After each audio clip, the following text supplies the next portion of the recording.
Hello, my name is Lauren, and I will be reading Stellaluna by Janell.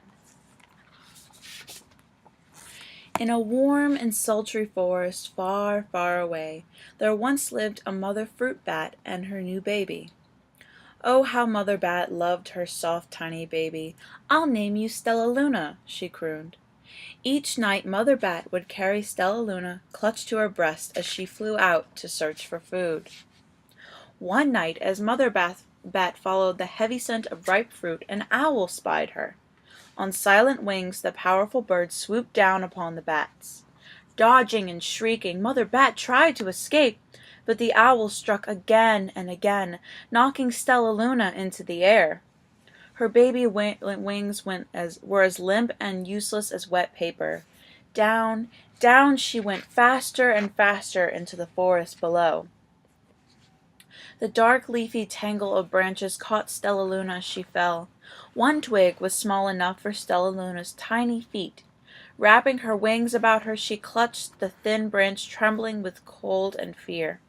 "Mother," squeaked Stellaluna, "where are you?" By daybreak the baby bat could hold on no longer. Down, down again she dropped. Flump! Stellaluna landed head first in a soft, downy nest, startling the three baby birds who lived there. Stellaluna quickly clambered from the nest and hung out of sight below it. She listened to the babble of the three birds. "What was that?" cried Flap. "I don't know, but it's hanging by its feet," chirped Flitter. "Shh! Here comes Mama!" hissed Pip.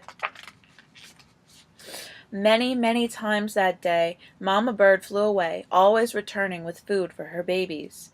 Stellaluna was terribly hungry, but not for the crawly things Mama Bird brought. Finally, though, the little bat could bear it no longer. She climbed into the nest, closed her eyes, and opened her mouth. Plop! In dropped a big green grasshopper.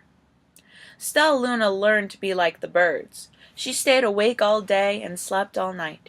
She ate bugs even though they tasted awful. Her bat wing ways were quickly disappearing, except for one thing. Stellaluna still liked to sleep hanging by her feet. Once, when Mama was away, the curious baby birds decided to try it too. When Mama Bird came home, she saw 8 tiny feet gripping the edge of the nest. "Eek!" she cried. "Get back up here this instant! You're going to fall and break your necks!" The birds clambered back into the nest, but Mama Bird stopped Stellaluna. "You are teaching my children to do bad things. I will not let you back into this nest unless you promise to obey all of the rules in this house." Stellaluna promised. She ate bugs without making faces. She slept in the nest at night, and she didn't hang by her feet. Stellaluna behaved as a good bird should. All the babies grew quickly. Soon the nest became crowded. Mama Bird told them it was time to learn to fly. One by one, Pip, Flitter, Flap, and Stellaluna jumped from their nest. Their wings worked. "I'm just like them," thought Stellaluna. "I can fly too." Pip, Flitter, and Flap landed gracefully on a branch. Stellaluna tried to do the same. How embarrassing! "I will fly all day," Stellaluna told herself. "Then no one will see how clumsy I am." The next day, Pip, Flitter, Flap, and Stellaluna went flying far from home. They flew for hours, exercising their new wings. "The sun is setting," warned Flitter. "We had better go home, or we will get lost in the dark," said Flap. But Stellaluna had flown far ahead and was nowhere to be seen. The 3 anxious birds went home without her. All alone, Stellaluna flew and flew until her wings ached and she dropped into a tree. "I promised not to hang by my feet," Stellaluna sighed. So she hung by her thumbs and soon fell asleep. She didn't hear the soft sound of wings coming near. "Hey!" a loud voice said. "Why are you hanging upside down?" Stellaluna's eyes opened wide. She saw a most peculiar face. "I'm not upside down. You are," Stellaluna said. "Ah, but you're a bat. Bats hang by their feet. You are hanging by your thumbs, so that makes you upside down." The creature said, "I'm a bat. I am hanging by my feet. That makes me right side up. Stellaluna was confused. Mama Bird told me I was upside down. She said I was wrong. Wrong for a bird, maybe, but not for a bat. More bats gathered around to see the strange young bat who behaved like a bird. Stellaluna told them her story. You ate bugs? Stuttered one.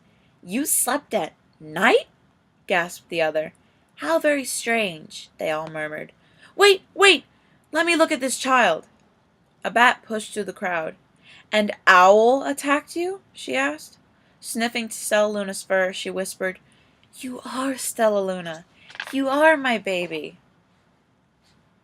You escaped the owl? Cried Stellaluna. You survived? Yes, said Mother Bat as she wrapped her wings around Stellaluna. Come with me and I'll show you where to find the most delicious fruit. You'll never have to eat another bug as long as you live. But it's night time, Stellaluna squeaked. We can't fly in the dark or we will crash into the trees. We're bats, said Mother Bat. We can see in the darkness. Come with us. Stellaluna was afraid, but she let go of the tree and dropped into the deep blue sky. Stellaluna could see. She felt as though rays of light shone from her eyes. She was able to see everything in her path. Soon the bats found a mango tree, and Stellaluna ate as much of the fruit as she could hold.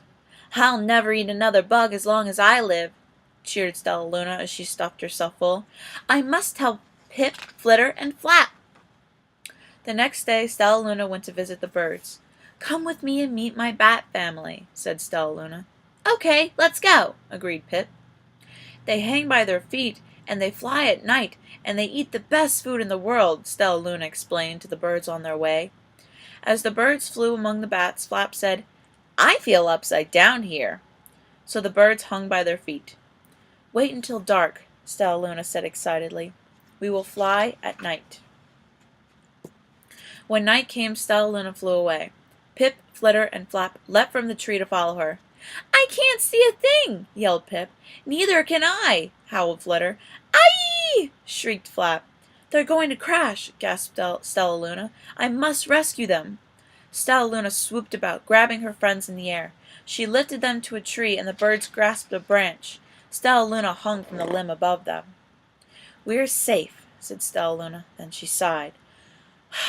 I wish you could see in the dark, too. We wish you could land on your feet, Flitter replied. Pip and Flap nodded. They perched in silence for a long time. How can we be so different and feel so much alike? Mused Flitter. And how can we feel so different and be so much alike? Wondered Pip. I think this is quite a mystery, Flap chirped. I agree, said Stellaluna, but we're friends, and that's a fact. And that was Stellaluna. Good night, Harry.